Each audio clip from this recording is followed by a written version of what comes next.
Narito na ang ating Riley, ang ating tinagraang shimony ng taon. Naku, happy. At syempre, andito rin ang utong na tinubuan ng bigote.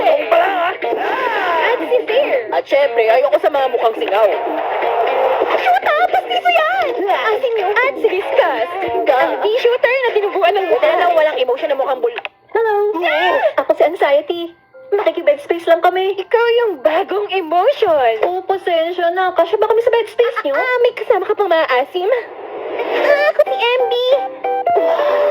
Babaeng matcha. Girl, no to matcha lover. Yan si Inui. Ino daw? Ako si Inui. Mukha lang akong ethics pero gano'n na nga. Uy, Bingbong, ikaw ba yan? Yan si embarrassment. Welcome, pare! Lahat kami dito walang hiya. Ano? Wait lang. Peace bag? Ano? Wait. High five! Gusto mo? Ay. Teka, parang... Ano yun? Nakalimutan ko mag-tissue. Girl, huwag mo masyadong karirin.